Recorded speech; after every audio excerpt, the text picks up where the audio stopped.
el placer de recibirlos a ustedes y darles la bienvenida, convocatoria que ha hecho nuestra comunidad de Santiago Apóstol y San Nicolás, y que en nombre de la comisión organizadora de este evento deseo agradecerles la presencia de todos ustedes.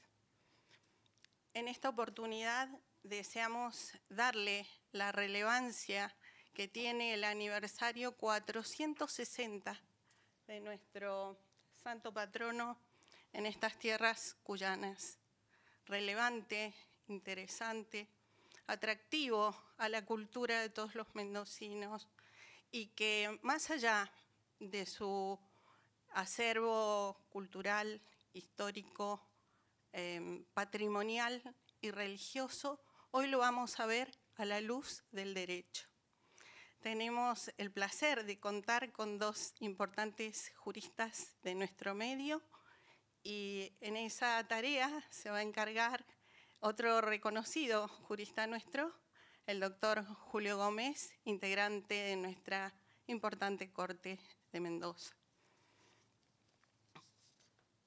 Tenemos en esta oportunidad el placer y la generosidad de estar en la Casa de las Leyes. Nuestra vicegobernadora, autoridad máxima, no pudo estar presente y nos envió su saludo porque no alcanzó a llegar a nuestra ciudad. Mendoza, 1 de agosto de 2025.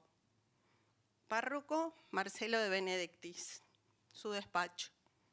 Tengo el agrado de dirigirme a todos los presentes con el fin de darles la bienvenida a nuestra casa y decirles que por medio de esta charla que compartirán acerca del santo patrono de nuestra provincia, Santiago Apóstol, se fortalecerá la memoria colectiva y la identidad de nuestra Mendoza.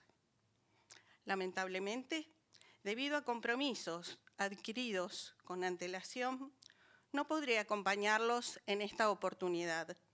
Hago propicia la ocasión para hacer llegar un afectuoso saludo a todos, deseándoles que este sea un encuentro exitoso.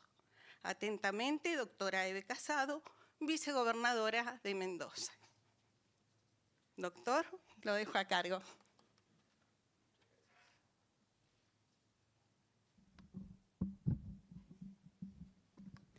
Buenas tardes a todos y a todas. La verdad que es un placer estar aquí, en este lugar, recordando lo significativo que es para la cultura de la provincia de Mendoza la presencia de Santiago Apóstol.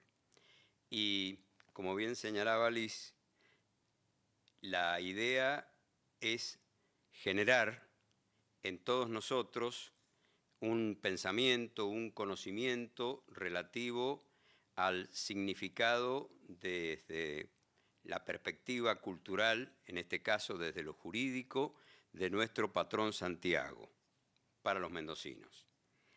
Y tenemos dos expositores que son un verdadero lujo y un placer seguramente.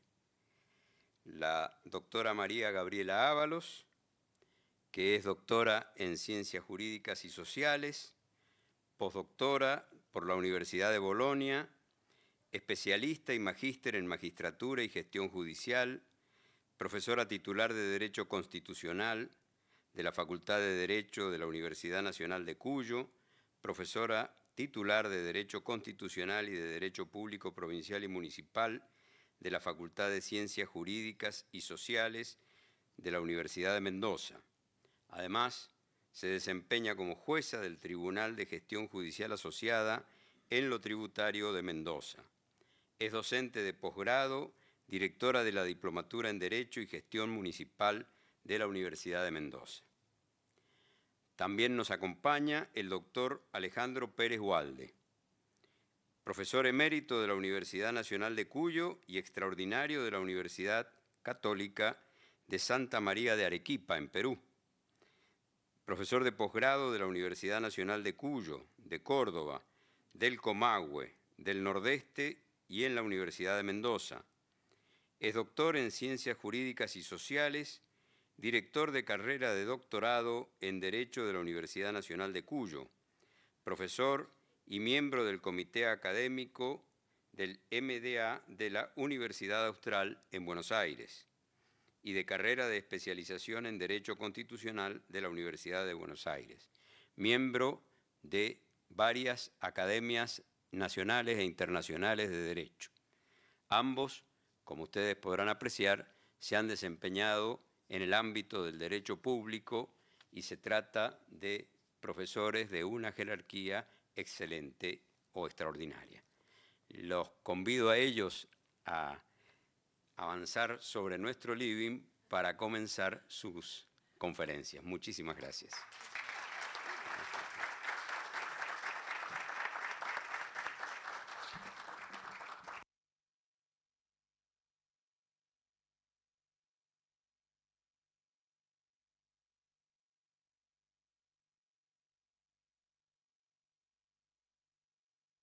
Doctor, gracias.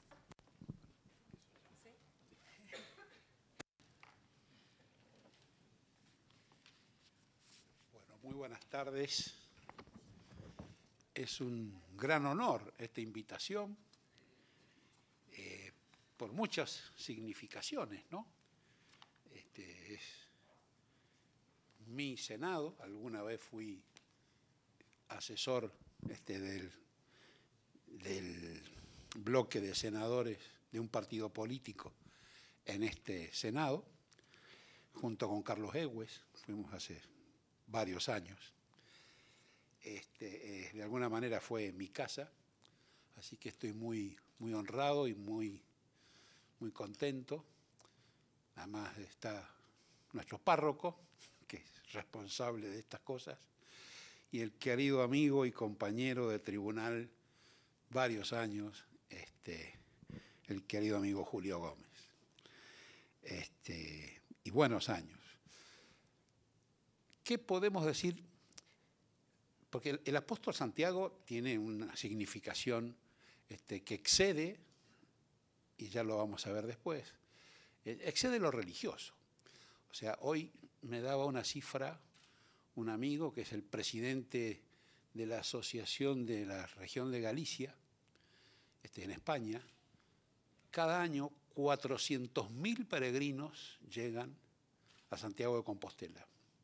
Me daba números, incluso me dice, cada uno deja 1.000 euros. O sea, son 400 millones de euros anuales que nos deja el santo. Digo, pero no tenés 400.000 católicos ahí. Sí, no importa, pero hay más católicos, hay más devotos de ese apóstol Santiago que católicos. Esto es parecido a la Virgen del Guadalupe, ¿no? Hay más guadalupanos que católicos en México. Bueno, este es un fenómeno de cultura muy profundo de la sociedad, y es por eso muy importante para nosotros. Acá la oportunidad por la cual nos han convocado es porque en algún momento hubo un planteo judicial que en ejercicio de todo su derecho, una asociación de derechos humanos, de defensa para los derechos humanos, efectuó un planteo acerca de si se podía congeniar el laicismo, esto de nuestro compromiso con la educación laica, con la presencia en las escuelas y en los homenajes anuales del patrón Santiago, de Santiago Apóstol, y de la Virgen del Carmen de Cuyo. Lo que demandaban concretamente, y quiero ser en esto muy preciso, decían que en las escuelas de gestión pública, bajo su conducción, no se conmemore este año el Día de la Virgen del Carmen de Cuyo, no pudiendo impartirse clases alusivas, ni realizar carteleras, entrevistas, proyección de videos, actividades diversas en las que participen alumnos, docentes y miembros de la comunidad o personalidades relevantes del medio. Esa era la pretensión en la demanda, que tuvo andamiento y tuvo fallo favorable en primera instancia. Esto fue por vía de amparo. En primera instancia le hicieron lugar y le ordenaron a la Dirección General de Escuelas que se abstuviera de estas de estas presencias en la gestión pública, porque era en virtud de una resolución de la Dirección General de Escuelas, que es la que aparece como demandada en este proceso, la que había ordenado estos festejos. ¿Cuál era el fundamento? El fundamento que aludía en estos demandantes era que se trata de un principio de igualdad de trato, o sea, no tenemos por qué la comunidad católica debe tener como límite a la libertad religiosa de los otros credos, que no podía ser que las otras iglesias no tuvieran las pretensiones que tienen los católicos de tener celebraciones dentro del calendario escolar. También se entendía que había una discriminación porque se lesionaba el derecho en la medida en que la resolución permitía que aquellos que no quisieran participar no participaran, o que si ese día no querían concurrir a la escuela porque iba a haber un acto conmemorativo, pues no concurrieran. Según los demandantes, esto era una discriminación porque ponía en el trámite a aquellos que no querían asistir de ventilar o dar a conocer su posición religiosa. O sea, decirme, no soy católico, no soy devoto de la Virgen del Carmen. Y esto afectaba, según la demanda, el derecho de los padres a elegir el tipo de educación que quieren para sus hijos.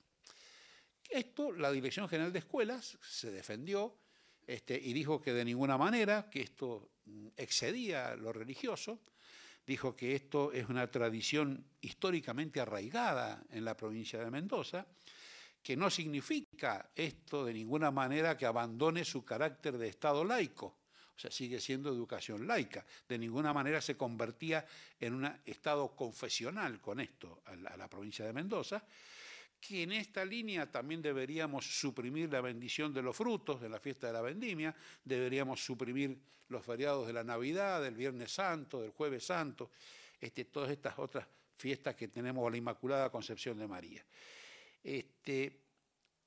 Acá lo que se garantiza, según la Dirección General de Escuelas, es precisamente un principio de tolerancia hacia aquellos que piensan y que tienen su derecho a expresar, eso está en las convenciones, en la Convención Americana, su derecho a expresar su posición religiosa y además a expresarla públicamente.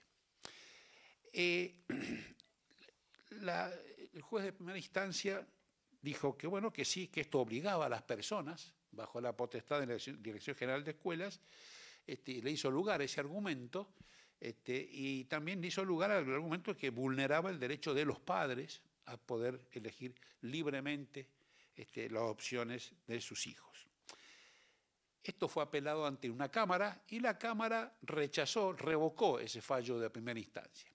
Estamos hablando de una acción de amparo que para aquellos que no son técnicos en lo procesal, la acción de amparo es una acción muy rápida y expedita que solo puede plantearse y tener lugar en aquellos casos donde la arbitrariedad o la violación de los principios constitucionales o de normas legales es muy evidente, muy ostensible, flagrante. Entonces, para esos casos, podríamos decir, notorios, que no necesitan de mayor investigación, si existe y sirve esta acción de amparo. Si hiciera falta, aunque tenga razón el que lo plantea, si hiciera falta mayor investigación, ya no le sirve esta vía, sino que tiene que ir a otras vías ordinarias. Pero la Cámara, entonces, primero aceptó que esta Asociación para la Defensa de los Derechos Humanos tenía legitimación, podía venir con este planteo. O sea, nosotros tenemos también coherencia en esto de la tolerancia. Puede venir y hacer los planteos que desee, que crea que son consecuentes. Pero aclara la Cámara que al consultar en el portal de Internet de la Dirección General de Escuelas, se encuentra con que las referencias que existen al santo patrono Santiago, el santo católico romano, y a la historia de la Virgen María bajo la advocación de la Virgen del Carmen de Cuyo, la información que se da en la página está vinculada a la cultura y a la tradición mendocinas. No es una invocación por su carácter religioso, sino por su carácter histórico. Dice que estas figuras excedieron lo histórico y pasaron a ser parte de un fondo común de esa sociedad, de manera que nada puede impedir que la incorporemos en la formación de nuestros hijos o de nuestros chicos en las escuelas. O sea, existen estas fiestas porque se han vinculado a la tradición mendocina, de hecho. Además, hizo notar que en esa misma resolución la Dirección General de Escuelas habilita también a aquellos que profesan otras religiones a festejar y no asistir a la escuela en los días de sus fiestas religiosas. Por ejemplo, el Año Nuevo Judío, el Día del Perdón, el Día de la Pascua Judía, el Año Nuevo Musulmán, la fiesta del fin del sacrificio de los musulmanes, la conmemoración del genocidio del pueblo armenio, están todos en la misma resolución en la que se receptan las festividades de Santiago Apóstol y de la Virgen del Valle. Esto dice la Cámara, que para mí fue muy importante el fallo de Cámara, porque fue muy poco lo que pudimos agregar después nosotros, la Cámara que estudió muy a fondo esto, dijo que esto excede lo meramente religioso, porque esto se trata de una concepción, no es de una concepción religiosa o filosófica, o sea, además aquel que no estuviera de acuerdo podía abstenerse de participar con toda libertad, y entonces no había una conducta de obligación. La Dirección General de Escuela no conculcaba, esto dice la Cámara entonces, de un modo ostensible, evidente o arbitrario los derechos fundamentales, por lo cual rechaza la acción y revoca la sentencia de la primera instancia. Vienen, por supuesto, a la Suprema Corte de Justicia, que en ese momento integrábamos esa sala, la integrábamos con el doctor Julio Gómez y con el doctor Jorge Nanclares. Los tres teníamos la sala en la que nos tocó la revisión de este recurso extraordinario. O sea, no es una instancia más por no estar de acuerdo con la segunda instancia, es cuando la sentencia que se ataca tiene defectos muy graves. Ese es el único caso en que la Corte puede revisar una sentencia que ya es definitiva cuando la dictó la Cámara. Entonces, nos tocó a nosotros, nos introdujimos en el tratamiento del tema y dijimos que, bueno, ellos plantean, ¿no es cierto?, sus argumentaciones. Teníamos un antecedente nosotros ya en la sala tercera, que es la sala administrativa de la Corte, por un planteo administrativo interno acerca de la exhibición de imágenes religiosas en nuestros tribunales. Hay varios donde hay un crucifijo, hay varios lugares donde existen imágenes religiosas, y ya la Corte ya en 2015 ya había rechazado un planteo, esa sala tercera había rechazado un planteo de que si esto era o no ofensivo o discriminatorio para los miembros de otras religiones, o que indicara alguna inclinación acerca del resultado del juicio por la presencia de estos símbolos religiosos. Por lo tanto, tampoco afectaba la imparcialidad. Ahí nosotros afirmamos, en este fallo que compartimos con Julio y con Jorge Nanclares, el Estado no asume una posición de neutralidad en lo religioso. No estamos en una supresión del fenómeno religioso. Acordémonos que nuestro preámbulo nacional invoca la protección de Dios, fuente de toda razón y justicia. O sea, se está refiriendo expresamente a Dios. Y antes de la Constitución del 94, de la reforma del 94, había incluso varios pasos más en esa materia. Se obligaba al presidente y vice profesar una religión determinada. Eso son cosas que fueron eliminadas. Dejó de ser una exigencia, pero, digamos, esto lo pone muy bien de manifiesto María Angélica Gelli, que escribe sobre este tema. Ella dice, mire, el Estado argentino tiene un compromiso expreso, o sea, no niega a lo religioso, al contrario, afirma la existencia de Dios, el compromiso con Dios. Entonces hay un reconocimiento de la dimensión espiritual del ser humano, o sea, se respeta la esfera externa e interna que conlleva el ejercicio de la libertad de conciencia. Pero, el laicismo, por compromiso histórico, no puede traicionar o provocar un reduccionismo. ¿Qué hacemos? Suprimimos de nuestra historia el acto formal con el cual el general San Martín, en formación de todo el ejército antes de la partida, hizo general a la Virgen del Carmen y le entregó su bastón de mando, que todavía lo tiene acá. Suprimimos esto, no se lo enseñamos a los chicos en las escuelas. Creo que una integración cultural, esto es de interés para todos los alumnos y de todos los orígenes religiosos y posicionamientos y pensamientos. Es el lugar donde viven, es el lugar donde la Virgen del Carmen ha sido generala del ejército. Y es donde el patrón Santiago es venerado todos los años, incluso con mucha mayor formalidad y pompa. Hace 2 o 3 siglos, ¿no? Había incluso un encargado especial cuya función en todo el año era preocuparse por esta celebración y este tema. Así que entonces esto excede las cuestiones religiosas personales. Esto es una cuestión que hace y se vincula con la tradición propia de nuestra provincia. Quizás más, recién recordábamos, tenemos la primera ciudad fundada en el Cono Sur, es Santiago del Estero, madre de ciudades, es Santiago por Santiago Apóstol. Y San Martín iba a Chile a tomar la ciudad de Santiago. El patrono del ejército español también era Santiago, porque es el patrón de España, es el santo patrono de España, hoy todavía. En el escudo de la Ciudad Autónoma de Buenos Aires, si ustedes lo observan, tiene la Cruz de Santiago, el escudo así como difuminada en su diseño. No es un fenómeno de devoción masiva, es un fenómeno de apego y de respeto y de incorporación cultural profunda de un fenómeno que, repito, y valga la redundancia, de tipo cultural. O sea, una educación que pretendiera no hacerse cargo de esto o estar fuera de estos parámetros implicaría la necesidad de modificar hechos que han existido, que han sido muy valiosos y que han formado parte de nuestra formación y de nuestra tradición como provincia. Yo cerraría con unas frases.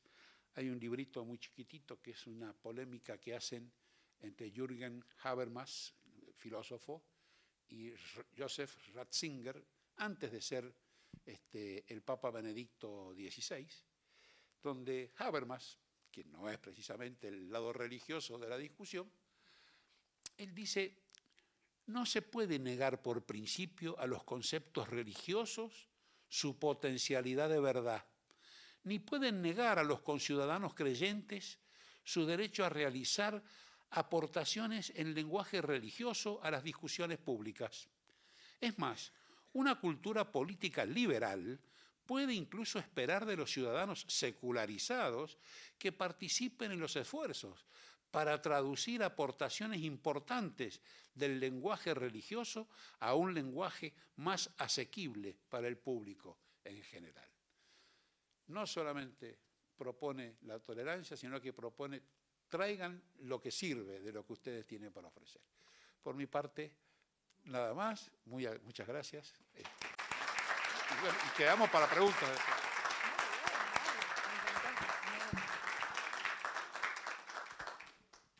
Bueno, muy buenas tardes. Me sumo al agradecimiento a quienes organizan este encuentro por permitirme hoy, primero aprender de Alejandro, como siempre, y sobre todo poder compartir con ustedes algunas apreciaciones que tienen que ver con Santiago, pero fundamentalmente con particularidades mendocinas. Así que muchas gracias por permitirme estar hoy aquí. Complementando las apreciaciones hechas por Alejandro, quiero referirme puntualmente al fallo que continúa esta cadena jurisprudencial, que es el fallo de la Corte Federal. Pero antes de ello, algunas apreciaciones, casi les diría aclaraciones, para sentar como las bases de lo que va a ser luego la decisión de la Corte. Y estas bases también están en la decisión del Superior Tribunal de Mendoza. Primera idea fuerte, que es la base un poco de toda esta discusión. Mendoza integra una conformación de Estado federal. Y lo que supone, en relación con lo que nos interesa hoy, es la unión de diversidades. Esto que digo, cualquiera de ustedes piensa en las 23 provincias más la ciudad de Buenos Aires y salta a la vista lo que estoy diciendo. Absolutamente diverso nuestro panorama federal, donde cada provincia por sí misma tiene particularidades de no solo historia y de cultura, sino de geografía, hidrografía, incluso de lo que supone la distribución poblacional. Entonces, primer elemento clave, la diversidad. Diversidad que supone, a su vez, dentro de cada provincia, también bastará con que les dé la imagen de lo que son nuestros 18 departamentos para que todos coincidamos en lo que a su vez dentro de nuestra provincia de Mendoza hay varias Mendozas adentro. Entonces, bajo este primer aspecto, ¿cómo conjugamos en relación a los temas que nos interesa la educación, que algo refirió Alejandro, y el tema religioso? Fíjense que me tomo de la referencia que hizo Alejandro a nuestro preámbulo, donde esta mención de Dios, todos los historiadores afirman que claramente es el Dios católico, que tiene que ver con la dominación española. Es decir, si no fuésemos hijos de la España católica, estaríamos hablando quizás de otra formulación religiosa. Pero ese Dios del preámbulo, ese Dios del artículo 19 en relación a las acciones privadas, esa confesionalidad católica que se le exigía al presidente antes de 1994, claramente nos mostraba y nos muestra hoy que la formulación religiosa es la católica. También conocemos nuestro artículo que dice que el Estado argentino sostiene el culto, pero junto con ello la libertad religiosa que ya se reconocía desde el siglo XIX, desde 1853. Entonces, fíjense, bajo la formulación clara de una nación argentina con el antecedente histórico que tiene que ver con la religión católica, se abre nuestro texto constitucional nacional a la libertad de cultos. Esto lo voy a conjugar con notas particulares de la Constitución de Mendoza, que en esto claramente, siguiendo a Dardo Pérez Gilú, que todos ustedes sabrán que soy discípula de él muy bien enseñaba todo lo que suponía nuestra historia constitucional mendocina y las distintas conformaciones que en cada constitución se fueron plasmando. Y en nuestro texto vigente, 1916, hay un claro impulso en relación a lo que supone la laicidad. Hay todo un componente que tiene que ver con la Convención Constituyente, Julián Barraquero, positivismo. Y en lo que tiene que ver con el tema religioso, aparece la laicidad, por ejemplo, en la educación pública, gratuita y laica. Además, por ejemplo, en nuestro principio de intimidad en la Constitución mendocina, nuestras acciones privadas están exentas de la autoridad de los magistrados, pero no se menciona a Dios. Les quiero poner en claroscuro particularidades locales. Y para seguir sumando elementos en esta plataforma de lanzamiento de nuestro tema, les muestro otras constituciones provinciales, las del noroeste argentino, Salta, Tucumán, Catamarca, donde al revés de la Constitución mendocina, que tiene esta nota de laicidad, aparece claramente la nota religiosa católica. Por ejemplo, la Constitución de Salta, la Constitución que hoy rige en Salta incluso, hace referencia como derecho de los padres, fíjense, reconocimiento de derechos a los padres, el obtener educación religiosa para sus hijos en los establecimientos públicos. Habla de educación religiosa, no quiere decir que sea solo la católica, pero claramente, en función de esta pequeñísima referencia que les hice a la tradición cultural hispana argentina, la principal fuerza religiosa es la católica. ¿Pero qué les quiero mostrar entonces? En términos de cuestiones religiosas, siempre sobre la base de la libertad de culto, por supuesto, matices diferentes en algunas constituciones provinciales. Segundo elemento que quiero unir a esta diversidad. La Constitución Nacional, después de 1994, contiene una cláusula especialmente referida a la educación. Sobre la base de la cláusula histórica, las provincias son las que regulamos la educación primaria. Está en nuestras manos, en manos de las provincias, todo lo que tiene que ver con la educación primaria. Pero la Constitución del 94 introduce una cláusula por la cual la ley base de educación para todo el país, ¿quién la fija? El Congreso de la Nación. Esto es un principio de unicidad, de forma tal que cualquier argentino viviendo en la provincia que fuere, tiene garantizada por esta ley base de educación el mínimo de contenido en términos de educación primaria o secundaria. ¿Pero qué le agrega la Constitución del 94? Esa ley base de educación que dicta la Nación tiene que respetar las particularidades provinciales y locales.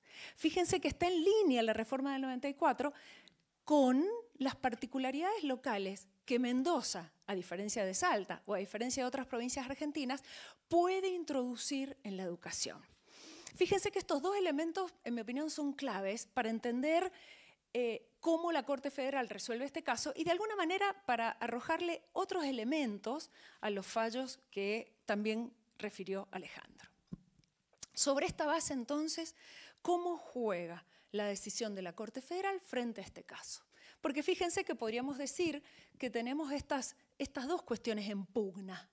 La Ley General de Educación, contenido nacional, la libertad de cultos por otro lado y las particularidades mendocinas en relación a estas festividades.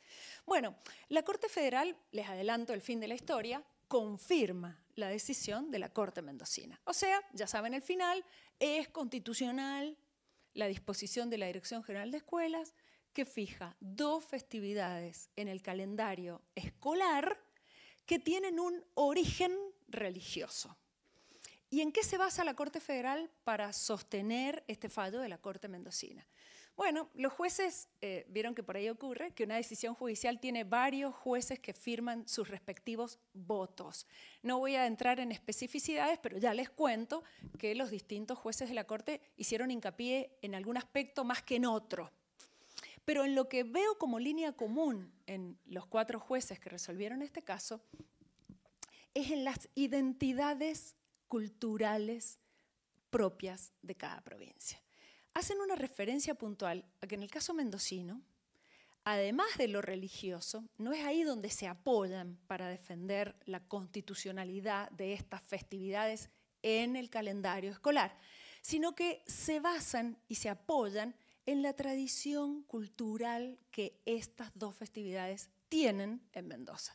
Entonces hacen referencia a, como bien refirió Alejandro, a lo que supone el patrón Santiago en la ciudad de Mendoza y en la provincia de Mendoza, y lo que supone la Virgen del Carmen de Cuyo, San Martín, 1817, una celebración mucho más antigua que la otra, pero finalmente las 2 con gran arraigo en la tradición cultural mendocina. Entonces los jueces defienden en este marco federal de diversidades provinciales, defienden que Mendoza pueda y continúe estableciendo estas festividades. Pero claro, aclaran, no afecta la libertad de culto, porque no hay obligación ni a los docentes ni a los estudiantes de asistir esos días que son no laborables o que no hay que ir a la escuela, no están obligados a ir a las celebraciones que Marcelo dirige.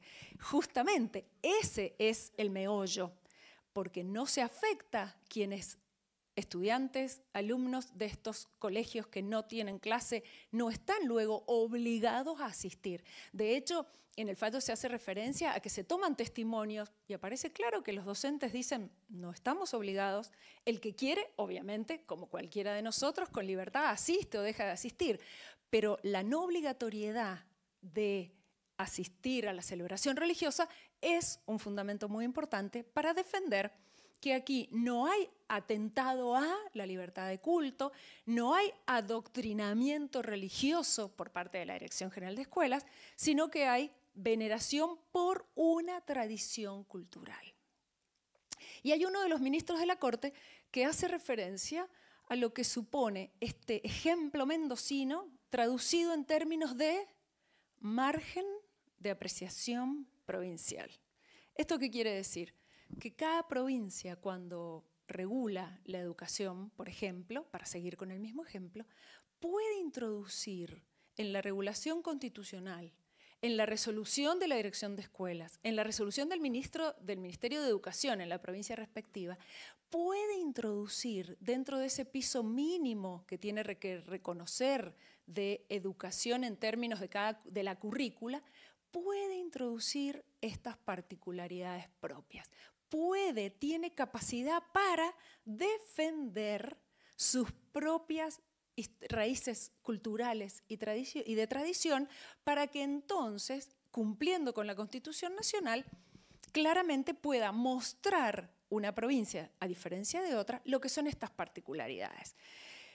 Y además la Corte Federal lleva a cabo una apreciación muy importante, en mi opinión. No se trata que un tribunal de justicia, con absoluto respeto, se transforme en el censor, en quien vaya a juzgar si una tradición es correcta o no. La Corte no se expide a favor de muy bien que festejen o muy bien que tengan tal o cual patrono, virgen. No se trata de que ningún tribunal de justicia, y menos el federal, juzgue en términos de si está o no de acuerdo con esa celebración. Sí, respetar particularidades y tradición, sí, respetar libertad de culto, sí, respetar tolerancia y respeto a estas tradiciones. Y quiero concluir con el ejemplo comparativo con la provincia de Salta. En el año 2017, a fines del 2017, el fallo de la Corte Federal que estamos refiriendo nuestro es de agosto del 22. O sea que 5 años antes, en diciembre del 2017, la Corte Federal se tiene que expedir o se expide sobre un planteo de alguna forma similar al nuestro en torno a Constitución de Provincia de Salta, que como les dije, reconoce a los padres el derecho a obtener educación religiosa en los establecimientos públicos. El fallo tiene votos divididos, no quiero hacerlo demasiado técnico, pero ¿qué les quiero mostrar de aspectos similares y diferentes al caso mendocino? En el caso salteño, la Constitución contiene esta referencia ampliatoria de derechos. El padre, en teoría, leyendo la Constitución, el padre que quiere obtener educación religiosa en establecimientos públicos, lo obtiene por parte del Estado que lo garantiza. El padre que no quiere hacer uso de ese derecho no lo ejerce. Como cualquier derecho, ¿puedo ejercerlo o no? Sin embargo, en el caso salteño, la reglamentación de ese derecho constitucional, ¿qué imponía?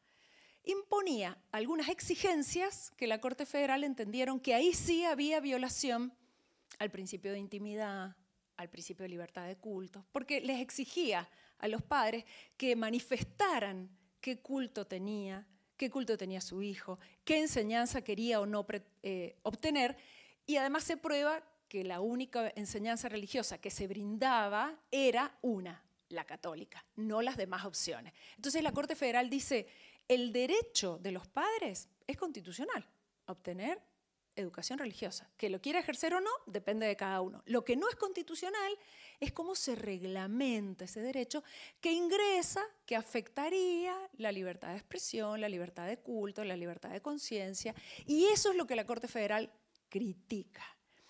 Pero en ese fallo, junto con el mendocino posterior, la Corte vuelve a insistir en las particularidades locales y dice, es constitucional que la provincia de Salta, como Catamarca, como Tucumán, contengan el reconocimiento a los padres que el Estado le va a brindar educación religiosa. Es constitucional porque hace a su propia tradición cultural, porque así se definió en la Convención Constituyente de esas provincias. Mientras que en el caso mendocino, años después, también va a defender de la misma manera que la Constitución de Mendoza tenga educación laica como presupuesto de regulación de la propia Constitución hacia la educación, pero que conviva con días que no asistirán a la escuela, con una celebración que hace a nuestra tradición cultural, aunque venga de la mano de una determinada religión. Y entonces de esta forma terminaría, y le voy a copiar a Marcelo. Termino con 3 ideas. Le he copiado a Marcelo y se lo he copiado porque lo hago también con mis estudiantes, porque es realmente importante. Terminaría con 3 ideas claves que creo que son de alguna forma convocantes hoy. Las particularidades propias de nuestra provincia, de nuestra tradición cultural, de nuestra tradición histórica, de nuestra tradición constitucional, es muy importante que las conozcamos para poder defenderlas. Conociéndolas, también descubriremos cuando el ataque viene desde una posición, casi les diría, ideologizada, y conociendo de qué se trata nuestra tradición, podremos defenderlo desde ese lugar. más allá de nuestras ideas religiosas que coincidan o no coincidan. Pero lo que me interesa rescatar en esta primera idea es la defensa de las tradiciones culturales. Segunda idea, la Constitución de Mendoza tiene y ha tenido a lo largo de toda su historia constitucional verdaderos avances en temas de constitucionalismo que ha servido de luz a otras provincias. Cuando la misma Constitución de 1916, que define nuestra educación primaria, pública, laica y gratuita, también tiene 1916 reconocimiento de derechos sociales. Es decir, también forma parte de nuestro ADN constitucional el ser de avanzada en el reconocimiento de derechos. Y esto también creo que forma parte de esta tradición cultural y constitucional que, conociéndola, podremos con más herramientas defender nuestras particularidades. Y como tercera reflexión que quiero compartir con ustedes, esta festividad de Santiago, la festividad de la Virgen del Carmen de Cuyo, creo que tuvieron, y me detengo en la Virgen del Carmen con San Martín, creo que tuvieron en nuestros próceres y el mayor San Martín una visión concreta y estratégica, donde para San Martín no solamente fue lo religioso, que habría que hacer como una llamada a pie de página en una persona que supuestamente era masón, esa referencia, pero también estratégica, porque claramente suponía unidad. Entonces, como tercera idea, les diría que el patrón Santiago, que la Virgen del Carmen de Cuyo, nos lleve siempre a la unidad, y que entonces la unidad en el santo, en la Virgen, en la tríada, suponga para los mendocinos ese llamado, y que entonces cada 25 de julio, acompañándolo a Marcelo, pensemos en la unidad. Muchísimas gracias.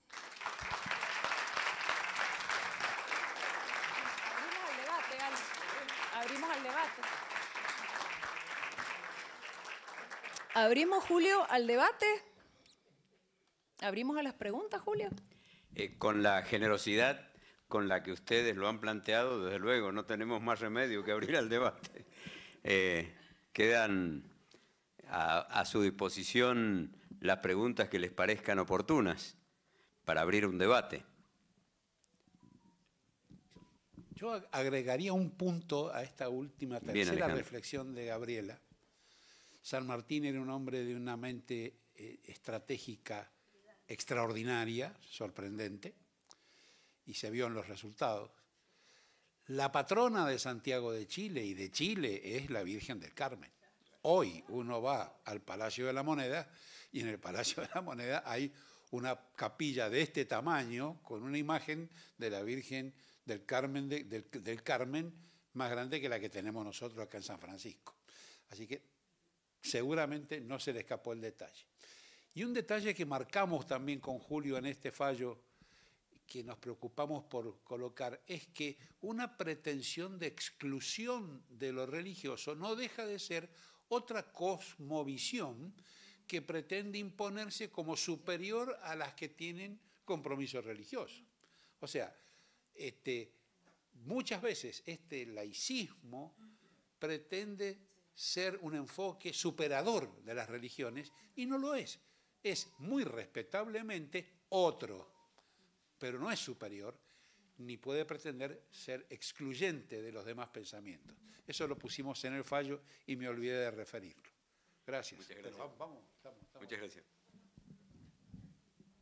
¿Tenemos alguna pregunta? Buenas tardes. Les agradezco porque ha sido muy claro, así que serían pocas preguntas. Pero me surge la curiosidad, como se plantea el reconocimiento de la diversidad de nuestro país, si me pueden comentar algún antecedente de cuestionamiento similar a lo que se nos hizo acá, a lo que surgió acá en Mendoza, en otra provincia. Aparte de la comparación, porque me pareció muy interesante la comparación con la Constitución de Salta, para terminar de comprender bien esto del respeto a la tradición. Sí, yo no conozco de otras provincias, sí se ha planteado en los Estados Unidos de Norteamérica en reiteradas oportunidades, por un monumento con los 10 mandamientos y la imagen de Abraham, que está en la plaza en Houston, en Texas. También por la invocación que se hace en el estado de Massachusetts en la apertura de las sesiones legislativas, se hace una invocación religiosa. Eso sí se ha planteado y se ha resuelto en favor del sostenimiento de la tradición cultural. Ha habido votos muy interesantes de Scalia, que fue un miembro de la Corte Suprema de los Estados Unidos, muy interesantes. También hubo algún fallo en contra, pero en general los Estados Unidos se han mantenido ahí. Y después también se ha debatido en Italia el tema de la presencia del crucifijo. Y bueno, ahí también hay preguntas muy interesantes, donde dicen qué problema tienen con el crucifijo, si después de todo ese señor no le hizo mal a nadie, a quién le molesta, a quién le pegó, quién tiene reclamos contra este señor que significa esta imagen del crucifijo. Pero he abreviado notoriamente. Vamos, Gabriela, vos vas. No, yo voy a abreviar igual. Les diría o les comentaría que hay constituciones provinciales que tienen, por ejemplo, la referencia expresa a la Pachamama, para poner temas culturales. Y esa referencia expresa forma parte, la Constitución de Mendoza no lo tiene, por ejemplo. Después habría que analizar nuestros propios antecedentes, pero hay constituciones provinciales, sobre todo las del norte argentino, con la referencia expresa a la Pachamama. Y hay constituciones latinoamericanas con la misma referencia, cosa que la Constitución argentina no lo tiene. Y luego, el caso que refería Alejandro es Europa, donde hay claramente una comunidad económica, pero también que tiene que ver con toda legislación, y que bajo el paraguas de esa comunidad europea, de nuevo, las diversidades locales, que ahora ya no serían las provincias dentro de un Estado federal, sino que son los países dentro de una comunidad supranacional. Y dentro de esa diversidad aparecen claramente distintos temas y muy importantes, entre ellos crucifijos en establecimientos públicos, en el caso italiano. Entonces, bueno, claramente la tradición católica italiana no es la misma a la tradición que tienen otros países de la Unión. Entonces, hay también por parte del Tribunal Europeo de Derechos Humanos el respeto, así como decíamos en el caso de provincias, del margen de apreciación provincial, cuando se trata de estados o países con una entidad supranacional, se habla del margen de apreciación nacional, donde entonces ahí cada estado puede plantear su propia respuesta a distintos temas. Simbología de una religión o, por ejemplo, matrimonio entre personas del mismo sexo, aborto, comienzo de la vida, poligamia. O sea, hay una diversidad de temas que exceden lo religioso para transformarse en temas que hacen también a la tradición, a la cultura y a las decisiones democráticas que se adopten en un determinado estado. Entonces, hay una cantidad muy rica de ejemplos en las provincias y también en los distintos países latinoamericanos y europeos.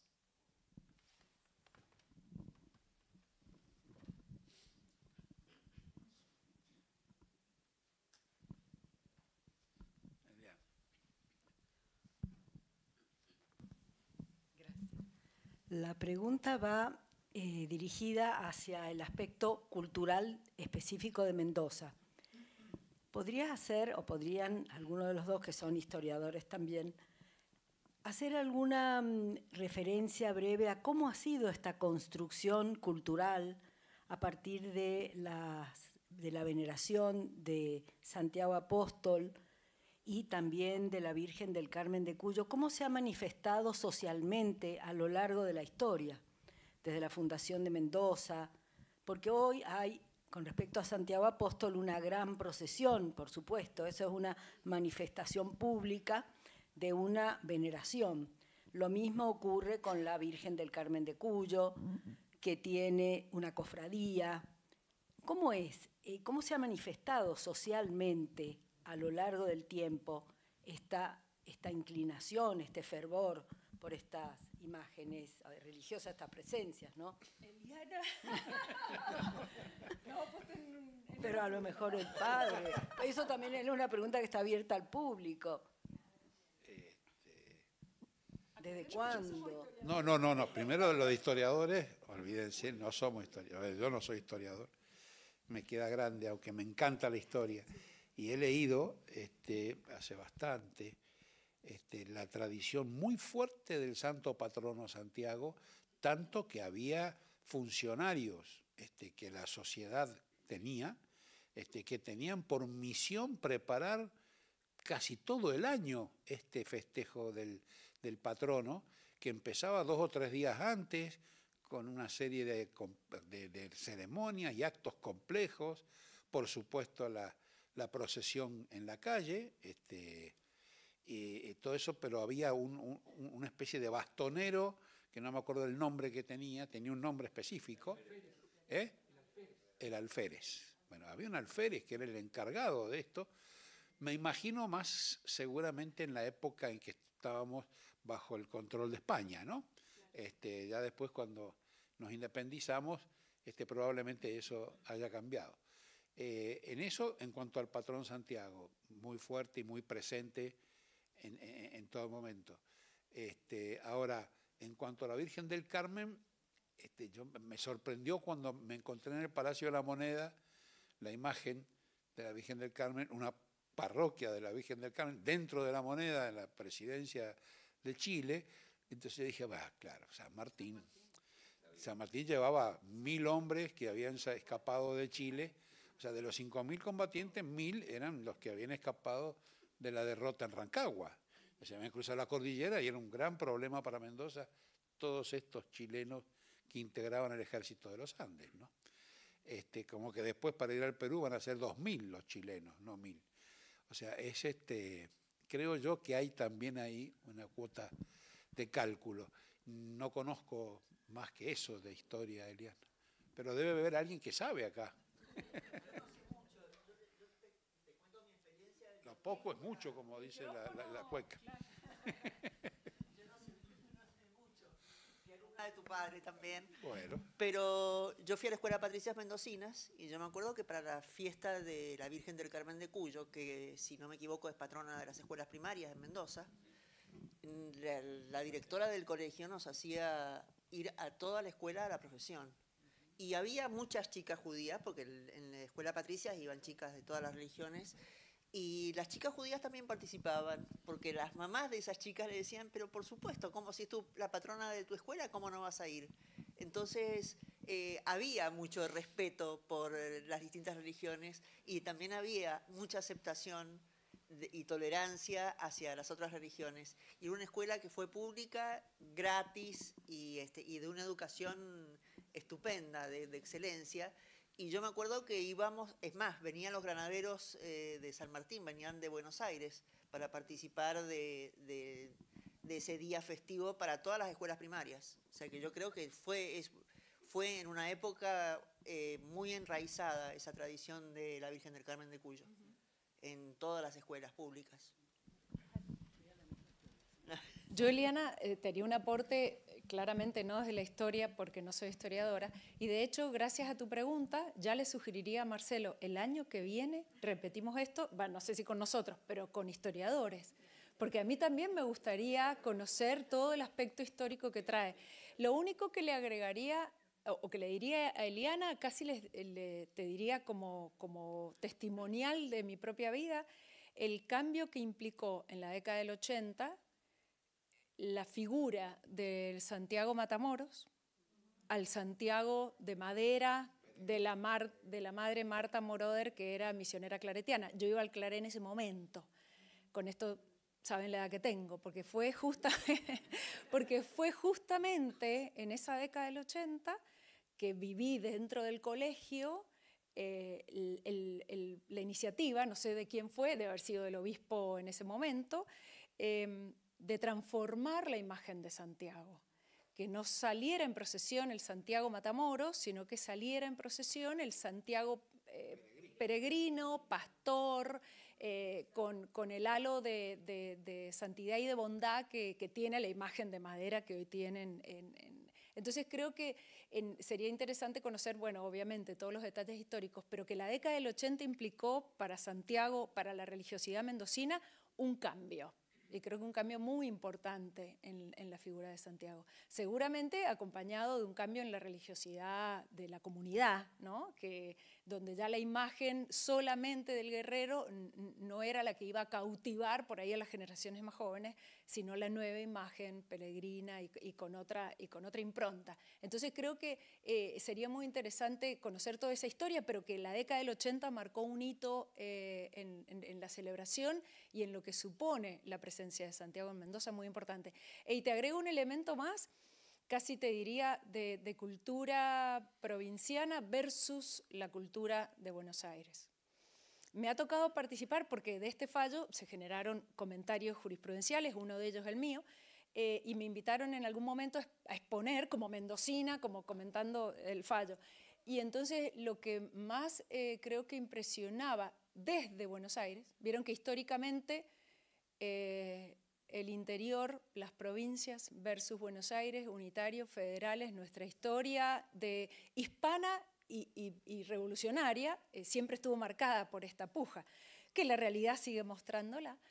Lo que impactaba en Buenos Aires o lo que costaba que entendiesen en Buenos Aires era una tradición tan ajena, por ejemplo, a Buenos Aires, ¿no?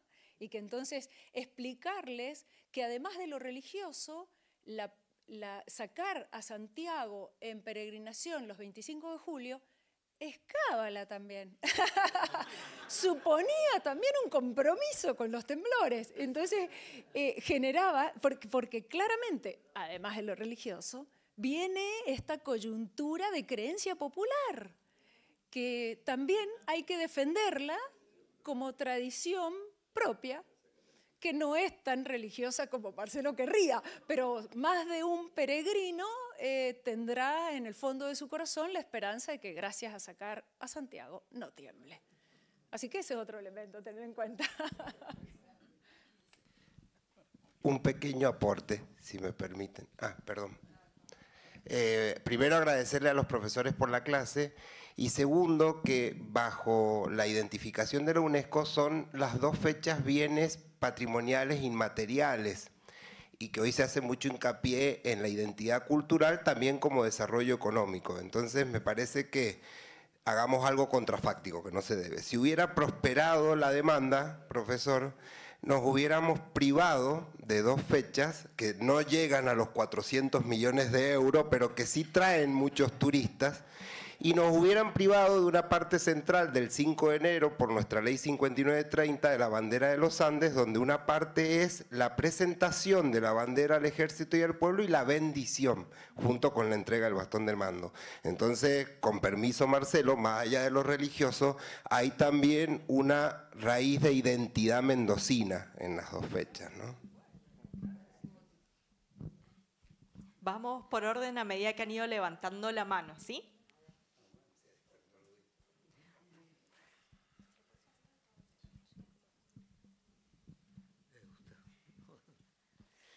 Hola, buenas tardes.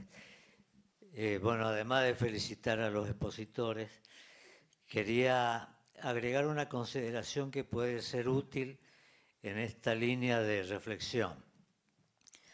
Los sociólogos contemporáneos, en Occidente sobre todo, destacan un componente actualmente que es la ritualidad. Un componente en las sociedades que ayuda a la cohesión, a la coherencia de las personas en una comunidad, a poder tener una mirada común y a encaminarse en un destino, en un sentido común. Esta no es una cuestión menor. Hace a cualquier proyecto y a cualquier propósito de vida en común y de tarea en común. El doctor Pérez Walde señalaba esto de San Martín, de poner a la Virgen del Carmen, que también era reconocida por los chilenos como patrona. Me parece que más allá de lo religioso ha tenido un sentido que se inscribe en esta dirección, una ritualidad que cohesiona y que permite sumar voluntades para un proyecto común. y por esa sola razón ya tiene un valor específico, digamos, meta-religioso, más allá de lo religioso, y que me parece que es útil que aún los que no puedan participar del credo puedan reconocer la significación y el valor que esto tiene.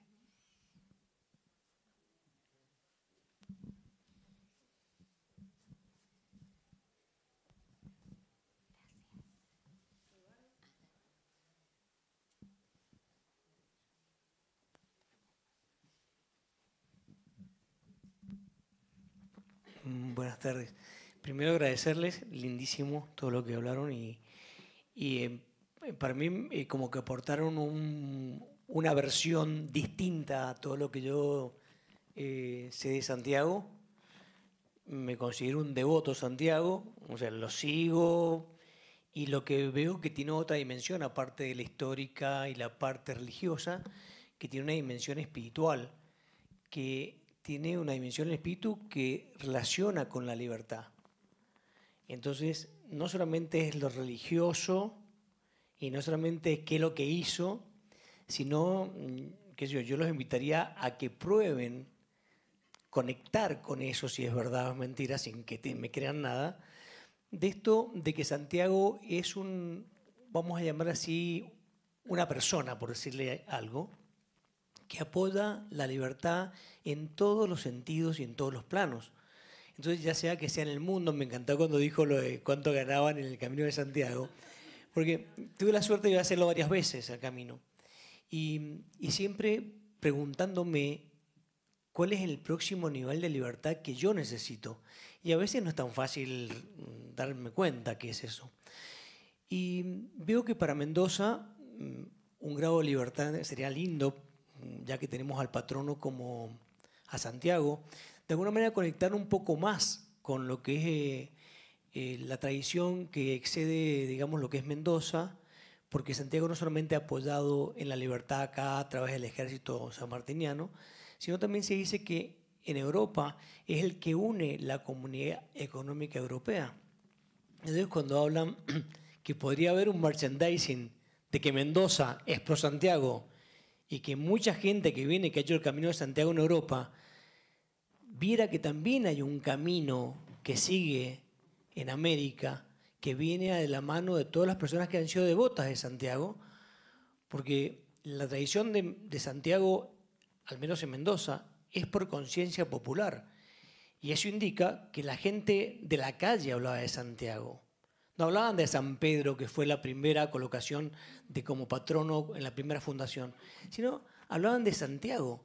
¿Qué quiere decir eso? Que la gente, los españoles, obviamente muchos estudiados en España, que lo tenían como patrono de España y patrono del ejército, obviamente que venían con esa energía, pero lo que más me gusta de eso es que tiene la energía de libertad, y eso no se pasa de moda, y ni es una religión. O sea, de cualquier lugar que estemos parados, podemos preguntarnos en qué lugar estamos necesitando más libertad y dejar a ver si esto es verdad, cómo funciona en la sociedad y cómo funciona con cada uno de nosotros. Para que esto sea una cosa que no sea solamente una charla, sino una cosa un poco más vivida, como fue en su momento cuando llegaron los españoles acá. Y eso quería comentar. Gracias. ¿Podemos repetir el Camino de Santiago acá en Mendoza, Marcelo? Sí.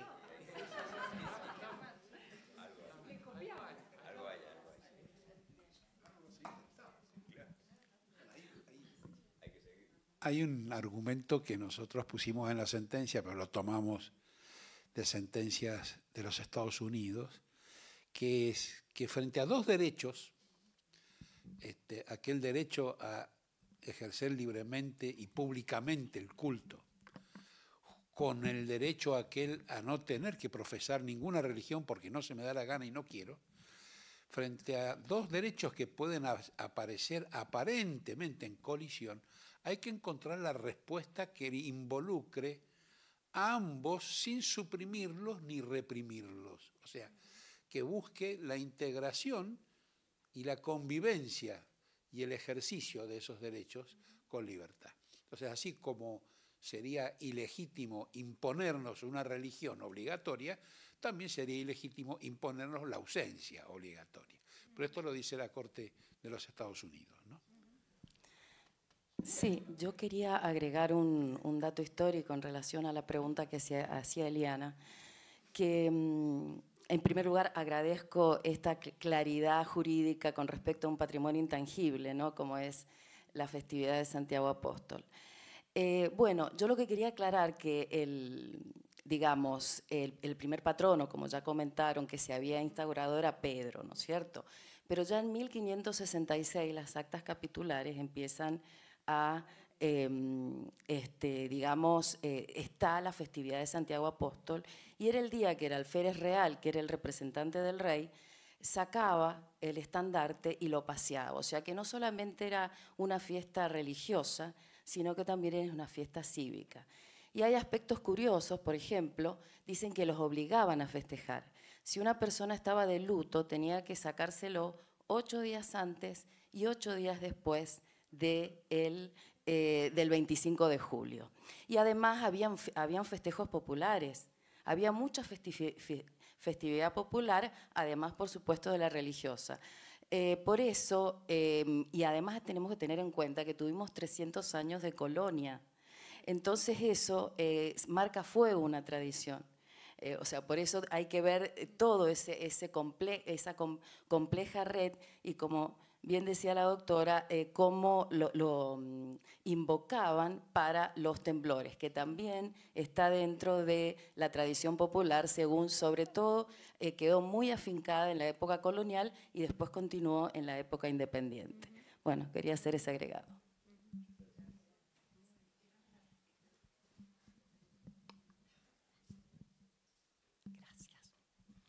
Bueno, yo quiero agradecer a ustedes por la charla tan importante que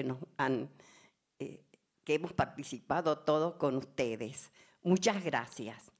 Yo quiero recordar algo que se lo dije al padre Marcelo el 25, algo muy de mi familia, de los Espinar, palabra de mi padre Antonio Espinar Segovia. Decía a mi mamá: mira, mujer, apúrate porque vamos a llegar tarde a la procesión. Hoy no se hace nada.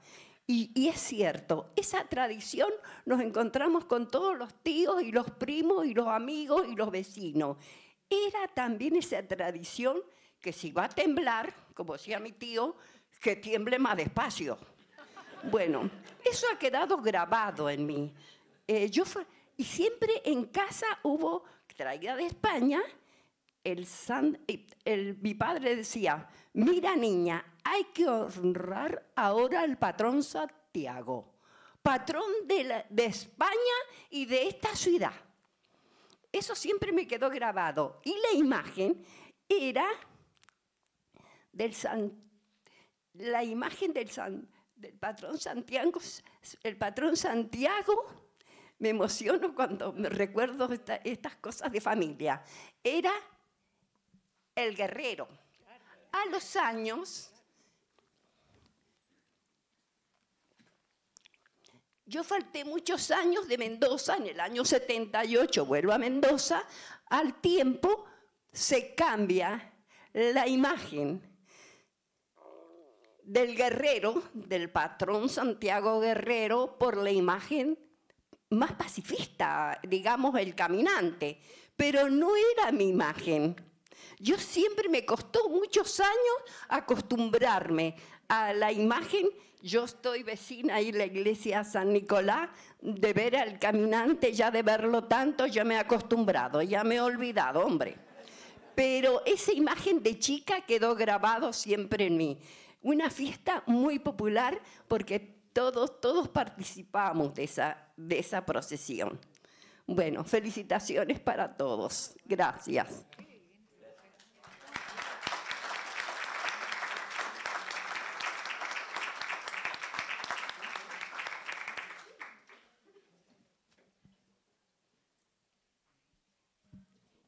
Yo quería agregar a esta pregunta que hizo la señora, a ver, de las referencias históricas, que lo he recordado, que este año se hizo una actividad, tal vez el padre Marcelo me puede ayudar, no alcanzo a leer bien qué pastoral la organizó, pero una actividad que fue el viernes 25 y que sería muy lindo que para el año que viene la pudieran repetir, que se llamó Caminos de Historia y de Fe, y es una propuesta, la describe, para recorrer caminando puntos históricos y turísticos de la ciudad de Mendoza, vinculados con la celebración, y que se comenzó en el área fundacional y hacían paradas en templos y plazas históricas, para finalizar en la parroquia de Santiago Apóstol y San Nicolás.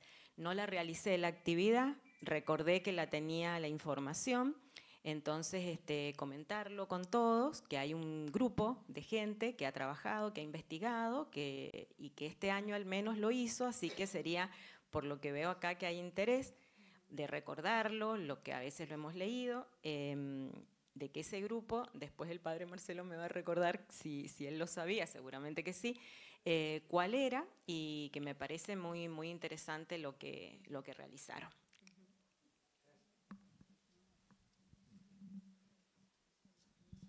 Buenas tardes.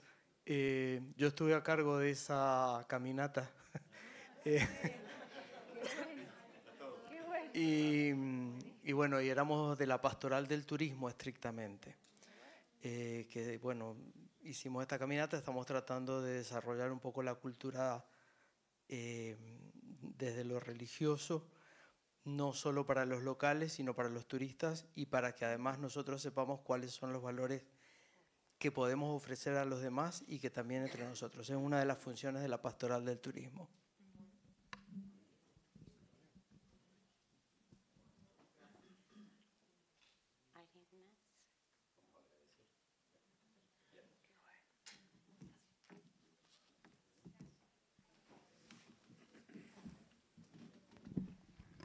Marcelo, antes que cierres, quiero felicitarlos porque esta convocatoria, un viernes a la tarde, es un éxito absoluto.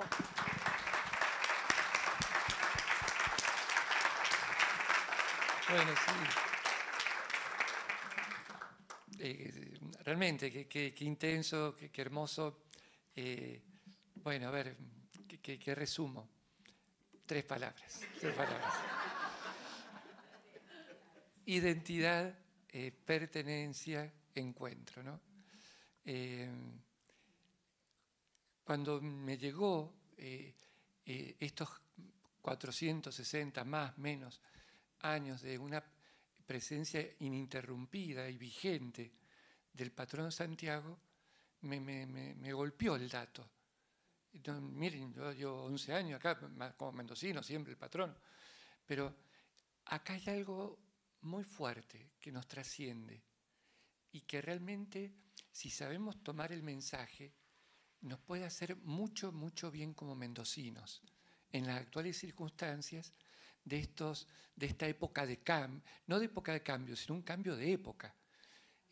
Una identidad, una pertenencia, un encuentro.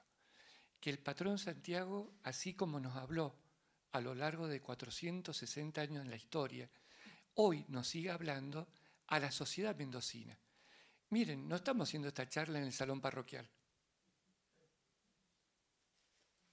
en la legislatura, en la Casa de las Leyes.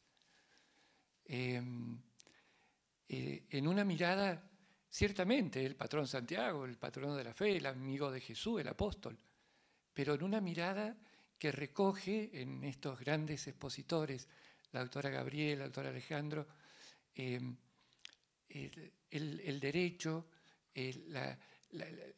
un pensamiento madurado en el estudio, en la seriedad académica, y que realmente tiene mucho que decirnos hoy. Y en esta línea, identidad, pertenencia y encuentro.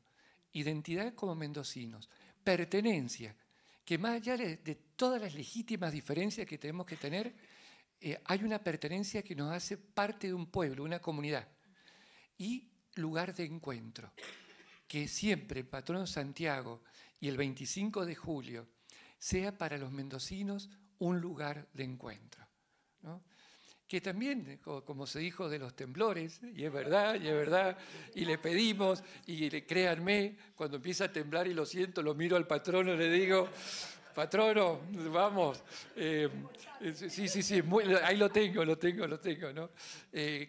Eso, la paella también, ya es tradicional, los bailes, la chingana, ahora que hemos incorporado y que de poquito se descubrió que también en los festejos del patrono estaban estos bailes populares en las periferias, que lo hacemos una semanita antes, unos días antes del patrono, que convocaron a más de 300 artistas. Pero ¿saben quién también pertenece al patrón Santiago? Los caballos, che. Es de las kermés, las carreras de caballo de su época, que ahora quedó en el premio Santo Patrono Santiago, pero también nos pertenece, hace a nuestra identidad lúdica, digamos, mendocina, pero cómo está presente. Y eso, y pensaron en esta línea de identidad, de pertenencia y de encuentro, ¿no? Eso quisiera, pues, transmitir, pero junto a, y lo digo, hoy son la voz, pero detrás de esta voz, de esta palabra que nos han dicho, hay mucho estudio, hay mucha preocupación, mucha reflexión, que habla de la calidad académica, jurista de nuestra provincia, que es impresionante. Gracias, Gabriela, gracias, Alejandro. Nos honora la presencia de ustedes, la palabra y el pensamiento de ustedes. Nos hace bien como Mendoza. Gracias, gracias. Gracias a ustedes, hermosas las preguntas, los aportes. ¡Viva Santiago! Es lo que me toca a mí. ¡Viva el patrono! ¡Viva el apóstol Santiago!